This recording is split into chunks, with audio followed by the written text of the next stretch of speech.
tamilcinemanew.in. Welcome to Tamil cinema.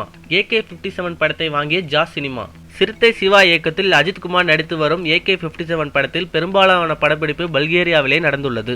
இரண்டாவது முறையாக அங்கு நடந்து வருகிறது படப்பிடிப்பு. தற்போது நடைபெற்று வரும் ஷெட்யூல் நாளையுடன், அதாவது டிசம்பர் 23ஆம் தேதியுடன் முடிவடைகிறதாம். அன்றே அஜித் அங்கிருந்து சென்னை வருகிறார். கிறிஸ்துமஸ் பண்டிகையை தான் மனைவி குடும்பத்திடம் கொண்டாடுவதற்கே டிசம்பர் 23ஆம் தேதியுடன் பல்கேரியா படப்பிடிப்பை முடித்துக் கொள்ளும்படி சொன்னாராம். பல்கேரியா ஷெட்யூல் AK-57 படத்தின் 80% படப்பிடிப்பு முடிவடைந்து விடுகிறதாம். மீதி 20% படப்பிடிப்பை ஹைதராபாத்தில் விரைவில் நடத்த திட்டமிட்டுள்ளனர். இப்படத்தின் பாடல்களை மார்ச் மாதம் வெளியிடவும், படத்தை தமிழ் புத்தாண்டு முன்னிட்டு ஏப்ரல் 14ஆம் தேதி அன்று வெளியிடவும் திட்டமிட்டுள்ளனர்.